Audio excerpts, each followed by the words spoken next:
pessoal, tudo bem? Sejam bem-vindos à nossa quinta aula de introdução à sociologia aqui do canal.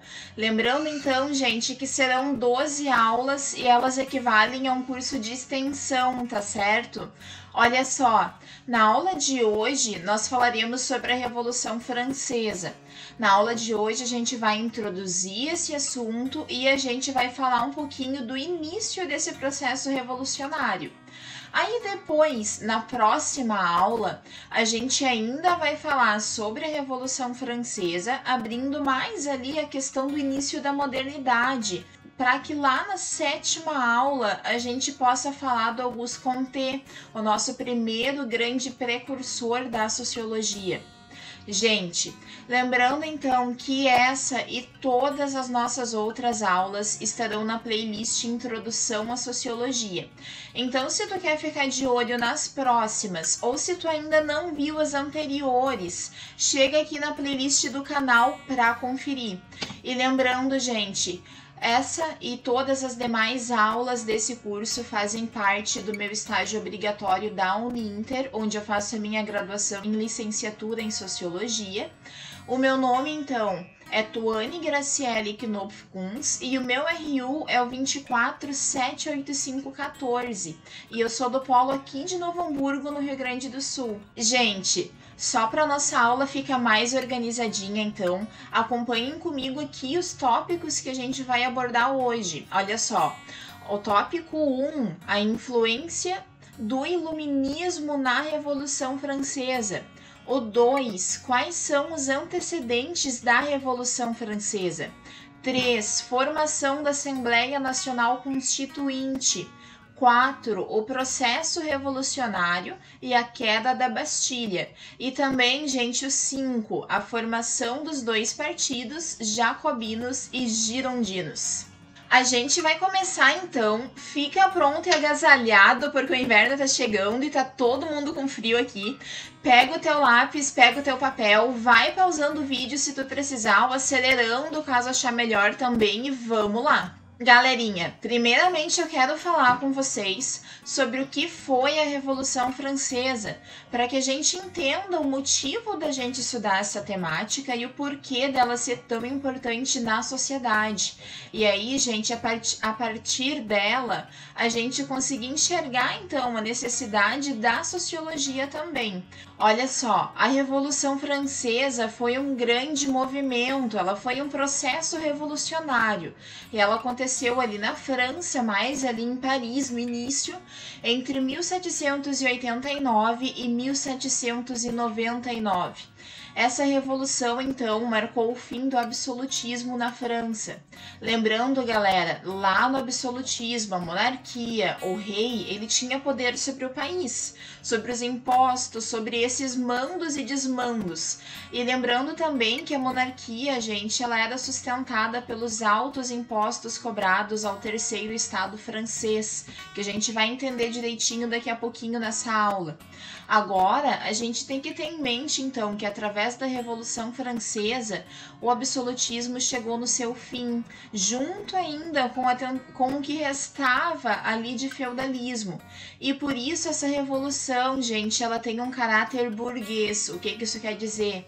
Ela foi realizada principalmente pela burguesia, que se sentiu ali afetada nessa sociedade, porque a França ela estava passando por uma grande crise nesse momento.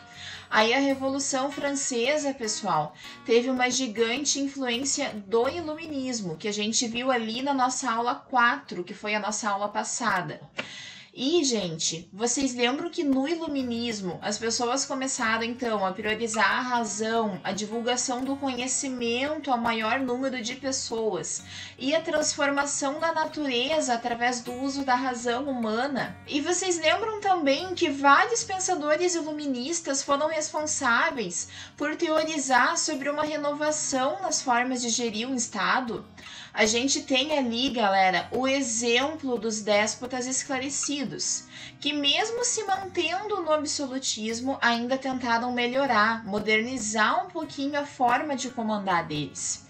Gente, a Revolução Francesa, ela tem a liberdade, a igualdade e a fraternidade como principais ideais, e eles são fruto do pensamento iluminista, assim como a criação no decorrer da Revolução da Declaração dos Direitos do Homem e do Cidadão, trazendo então direitos sociais e liberdades individuais.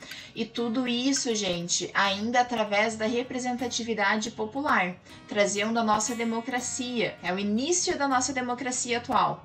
A gente vai acompanhar então na aula de hoje os motivos, os nossos antecedentes da Revolução Francesa e também a primeira dessas 3 fases da Revolução na aula de hoje. Olha só, a gente tem alguns marcos nesse processo revolucionário da Revolução Francesa que trazem ali a divisão dela em 3 fases diferentes. Lembrando então que todo o processo da Revolução aconteceu entre 1789 e 1799. A nossa primeira fase, gente, é a fase da Assembleia Nacional, ou também conhecida como Assembleia Nacional Constituinte.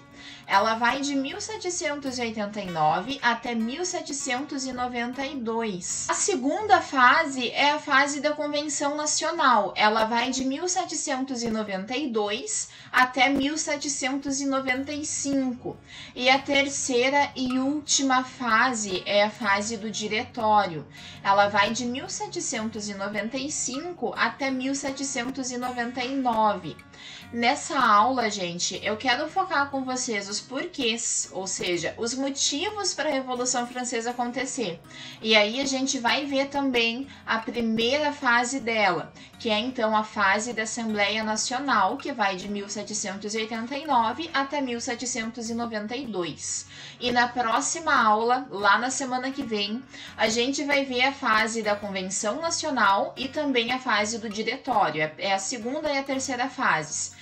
E aí a gente vai tirar algumas conclusões da Revolução Francesa e das mudanças que ela trouxe na sociedade. Pessoal, antes da gente ver os antecedentes da Revolução, eu quero que a gente foque um pouquinho na estrutura do Estado absolutista francês, que era então representado pelo rei Luís XVI.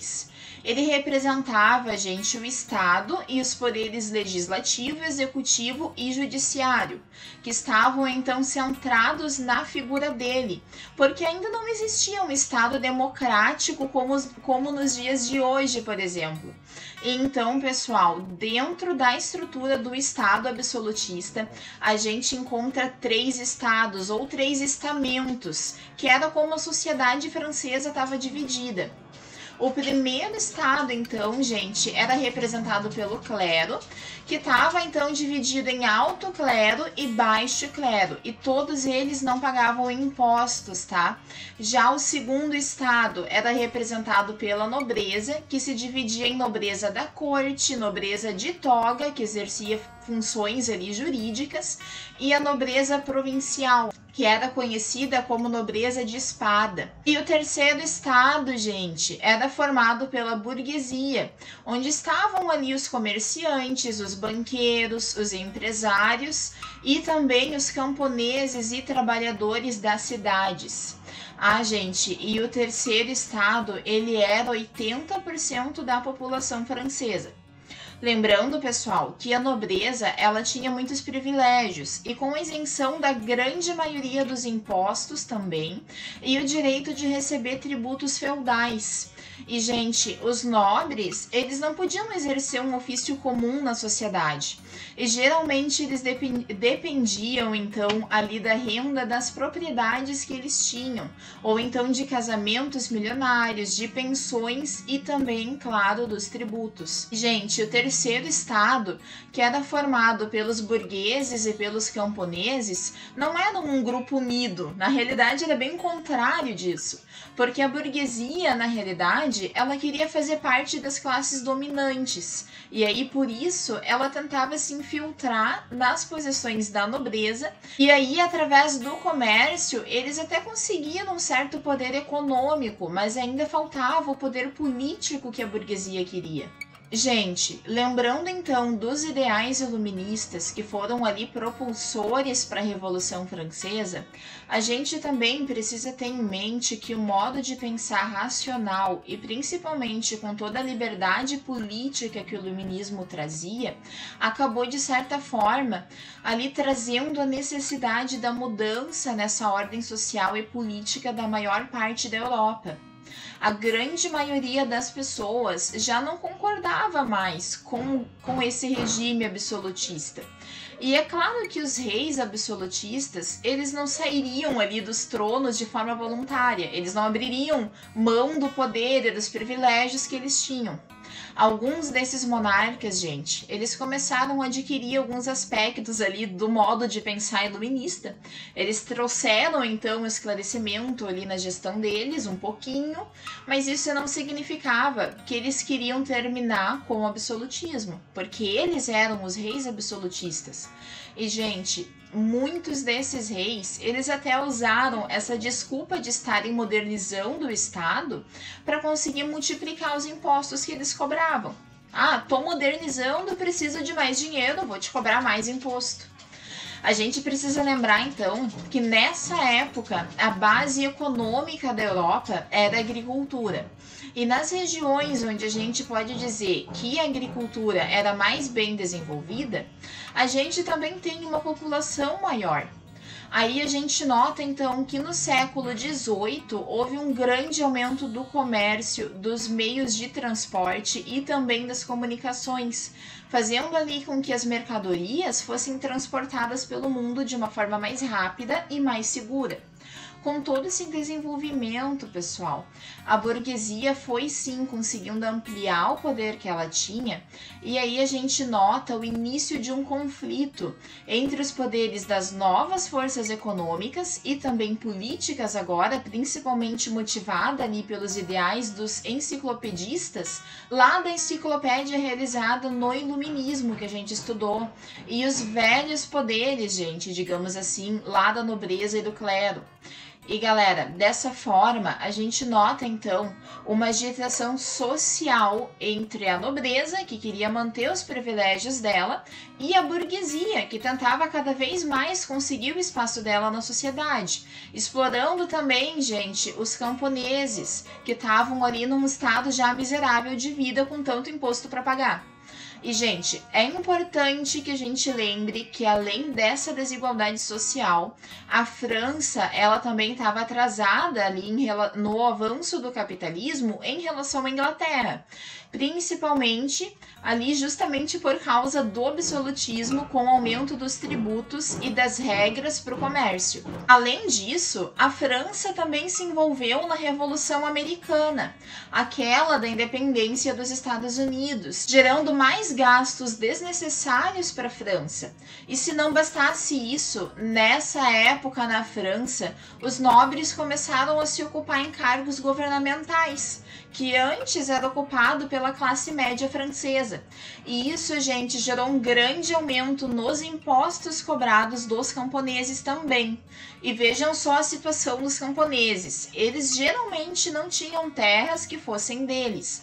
Ou seja, eles recebiam alguma renda para trabalhar para o dono dessas terras, ou então eles conseguiam ali uma parte dessas terras que não era deles para eles conseguirem tirar a subsistência.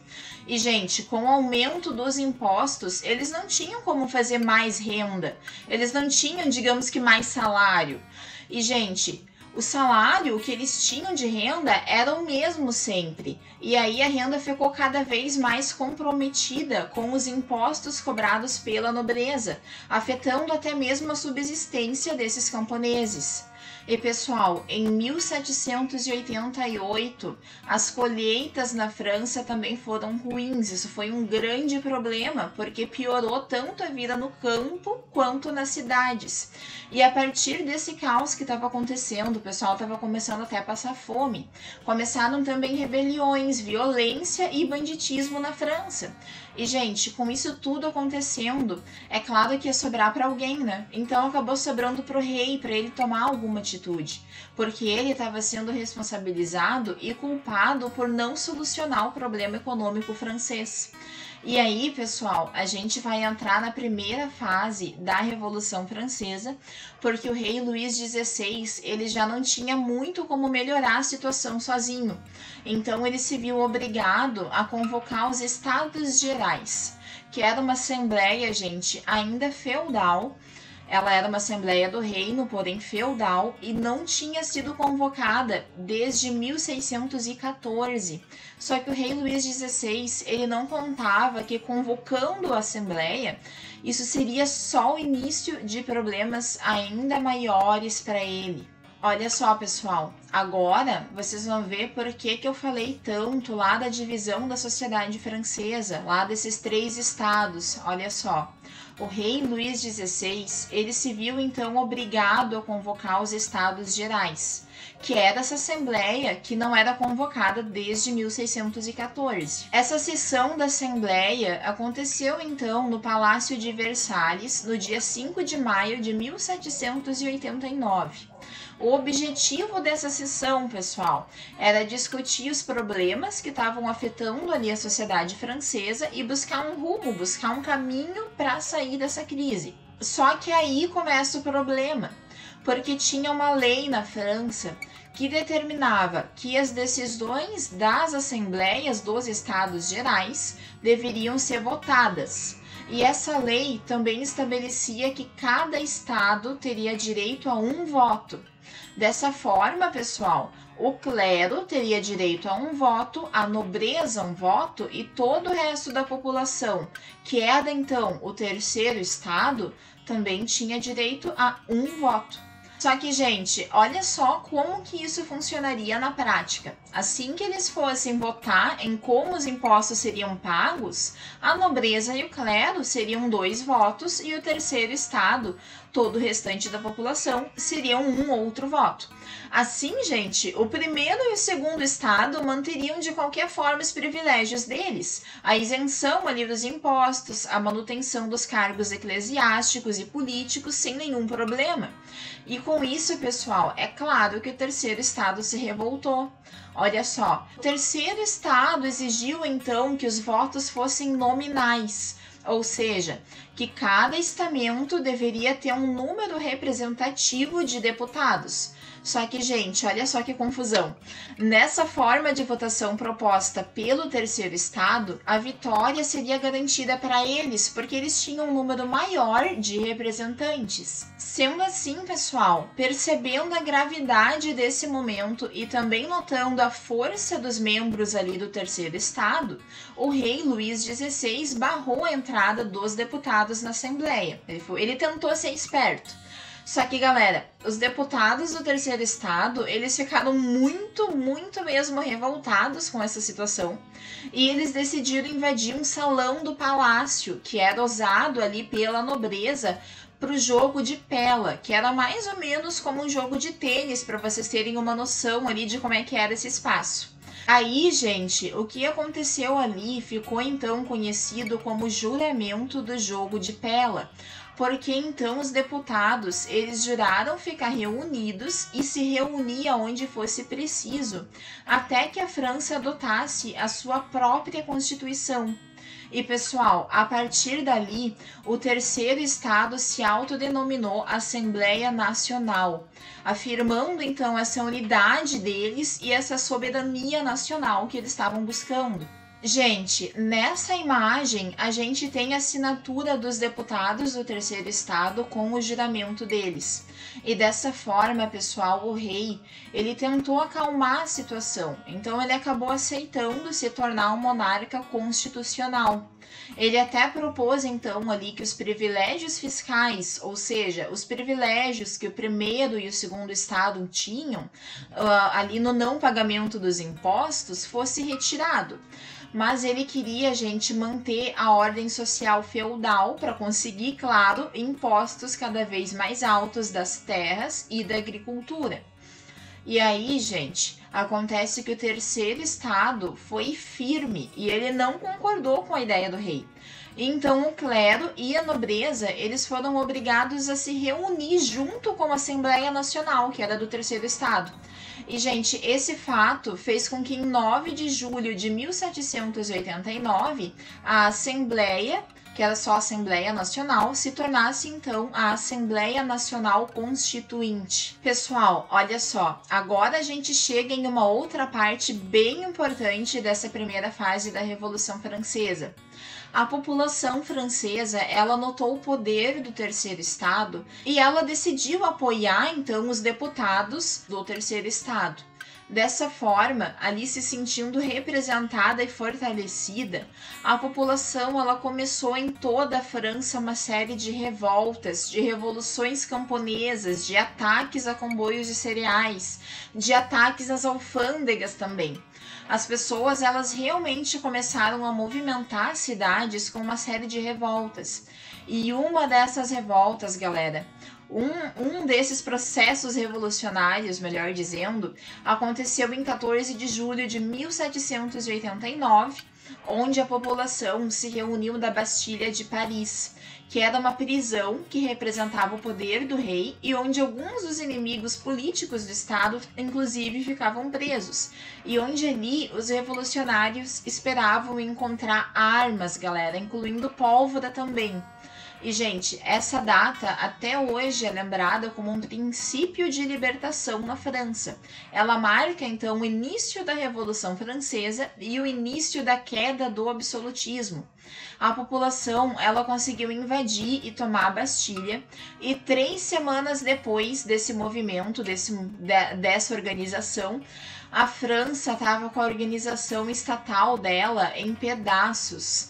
E claro, pessoal, nesse slide vocês também conseguem ver a representação aí, uma imagem da tomada da Bastilha. Claro que é uma pintura. E, gente, com isso, a Revolução ela se expandiu para os campos, as propriedades feudais estavam sendo tomadas pelos camponeses, e logo depois disso, a burguesia ela conseguiu, então, a aprovação da Declaração dos Direitos do Homem e do Cidadão, trazendo com isso um pouco mais de inclusão e a proibição de diferenças jurídicas por classe social na França. E, gente, um dos atos mais importantes foi a Constituição Civil do Clero, onde os clérigos, então, eles passaram a ser funcionários do Estado, removendo ali uma série de privilégios que o clero antes tinha. Gente, olha só, com toda essa revolução que estava acontecendo na França, em 1791 foi promulgada a Constituição do país, fazendo com que ele se tornasse uma monarquia constitucional. E, gente, nela a gente começou a ter, então, a divisão dos 3 poderes, lembra lá do iluminismo? Sendo, então, o legislativo, o executivo e o judiciário. Isso saiu da teoria, isso foi colocado em prática. A Assembleia, gente, teria, então, o poder legislativo e o rei o poder executivo. E, gente, ficou acordado também que o trono ainda seria hereditário. E aí os deputados, eles poderiam ficar apenas 2 anos dos mandatos deles. E na Constituição também tinha a garantia de igualdade jurídica, onde os privilégios da nobreza e do clero foram removidos. O feudalismo deveria ser abolido completamente também. As pessoas, elas seriam livres para produzir e para comercializar. Os bens do clero se tornaram bens nacionais e também teve a separação entre os poderes da igreja e do Estado, pessoal. Parece ter melhorado, né? Parece. Mas olha só o que aconteceu agora. Essa Constituição, gente, ela previa o voto censitário. Então, galera, o poder, ele continuava nas mãos de um grupo privilegiado, que não era mais o clero nem a nobreza, mas era agora a alta burguesia. E aí, gente, isso era injusto, porque a maioria do Terceiro Estado, que tinha ali derramado sangue de verdade na Revolução, ele continuava sem o poder de voto, trazendo novos conflitos entre os membros do próprio Terceiro Estado. Gente, esses conflitos entre os participantes do Terceiro Estado deram origem a 2 partidos com posturas diferentes. Esses dois partidos vão então ter uma grande luta política entre eles, modificando de novo toda a formação política e social de Paris. Olha só, um dos partidos era liderado pelo Robespierre e ele era formado pelos integrantes da baixa e da média burguesia. Eles defendiam então os interesses do povo. Esses, galera, eram os jacobinos. E eles também eram conhecidos como o Partido da Montanha, porque eles se sentavam na parte alta da Assembleia. O outro partido era conhecido como o Partido da Planície, porque os membros eles sentavam na parte baixa da sala, ou seja, da Assembleia, e eles eram então chamados de girondinos, que eram os integrantes da alta burguesia e, claro, eles defendiam os interesses dela. A gente também precisa lembrar dos sans-culottes, que eram os manifestantes, os agitadores e os construtores de barricadas. Eles eram conhecidos por manifestar o interesse da grande massa dos mais pobres, pessoal. Olha só, galera, eu aqui trouxe uma representação dos jacobinos e dos girondinos sentados na Assembleia. Deixa eu falar uma coisa para vocês. Observem nessa foto desse slide a posição deles. Os girondinos, eles estavam ali na parte baixa, assim como eu comentei antes, mas eles também estavam nessa parte direita da Assembleia, enquanto os jacobinos, pessoal, estavam na parte alta, que ficava na esquerda. Aí, gente, olha só, a gente tem a origem histórica dos partidos de esquerda e de direita. Eu acho importante a gente trazer isso para essa aula para desmistificar ali uma série de explicações sem lógica nenhuma sobre essas duas nomenclaturas. Eu espero mesmo que tenha ficado claro aqui com essa representação, com essa imagem também. E pessoal, eu não sei se vocês pararam para pensar, mas vocês estão lembrados lá do rei Luís XVI, que perdeu uma grande parte do poder que ele tinha, e ele também perdeu ali quase todos os privilégios? Vocês acham ali que ele aceitou tudo isso e que ficou tudo tranquilo? Não, galera. Não foi nada disso. O rei e grande parte da nobreza tentaram fugir da França com medo da revolução e das ações dos revolucionários. Entretanto, gente, a ideia não era fugir para descansar, para se livrar, mas sim para planejar uma invasão para a França e para restaurar o poder absolutista que ele tinha. Só que, gente, o rei, ele conseguiu sair até de Paris, mas ele foi preso ainda na França no meio do caminho e ele foi enviado de volta. E aí, gente, olha só, o rei, ele acabou preso e ele foi condenado à morte junto com a esposa dele em 1793.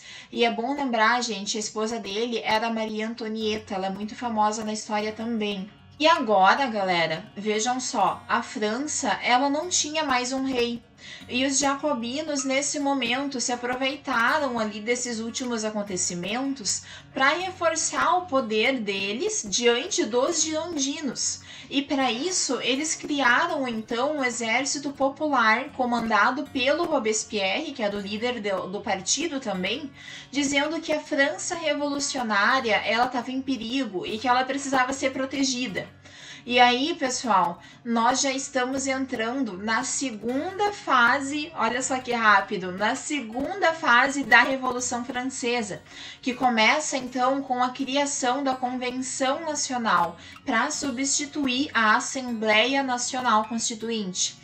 Gente, esse período ele vai marcar as lutas entre os girondinos e os jacobinos. E nós vamos então falar dessa fase e da última, que é o diretório, na semana que vem, na nossa aula de número 6, galera. Gente, a nossa aula tá quase acabando. Eu quero retomar aqui rapidinho com vocês um pouquinho do que a gente falou hoje. Olha só, nós vimos então que o processo revolucionário da Revolução Francesa teve uma grande inspiração nos ideais iluministas. A gente pode até mesmo dizer que esses ideais foram propulsores da Revolução. A gente viu então que tudo começou por causa de uma grande crise econômica na França, especialmente em Paris, por causa dos gastos excessivos da França com a ajuda na Revolução Americana, o que acabou gerando uma alta nos impostos cobrados pela nobreza ao terceiro estado. A parte do terceiro estado, que era ligada às atividades de colheita, também estava sofrendo, porque uma última colheita tinha sido ruim e a burguesia ela se via impedida pela coroa francesa de expandir o comércio e o capitalismo. E, gente, aos poucos a população então começou a se revoltar e a burguesia ela foi ganhando espaço econômico. O rei ele foi obrigado então a convocar lá os estados gerais para tentar solucionar a crise e ele acabou desencadeando assim ainda mais problemas por causa desse tipo de votação que eles tinham nos estados gerais. A gente viu então que os deputados do terceiro estado se uniram e eles fizeram um juramento lá no jogo de Pella e um tempo depois a população começou a revolução nas ruas, inclusive com a tomada da Bastilha, marcando o início do fim do absolutismo. E, gente, por fim, nós vimos que uma Constituição francesa foi elaborada, mas que o voto segundo essa Constituição era censitário, e só quem votaria, então, seria a alta burguesia. E dessa forma, todo o restante do terceiro estado ficou prejudicado, e dois partidos se formaram e começaram a disputar o poder entre si, sendo eles, então, os jacobinos e os girondinos. E nesse momento da revolução, o rei e a esposa dele foram condenados à morte por guilhotina e os jacobinos, tentando então mostrar poder, criaram ali o Exército Popular. A gente acaba assim, galera, a nossa primeira fase da Revolução Francesa, entrando então na segunda fase, que é a fase conhecida como Convenção Nacional, que vai de 1792 até 1795. E, gente, nós veremos essa fase na aula que vem, junto com a última fase, chamada de Diretório, que vai de 1795 até 1799, galera. Galerinha, chegamos ao final da nossa aula de hoje. Eu sei que a gente ficou então com uma pulga atrás da orelha para vermos então como é que vai acabar esse processo revolucionário, mas fiquem tranquilos porque na semana que vem eu prometo que o final vai estar aqui no canal também, na nossa aula 6.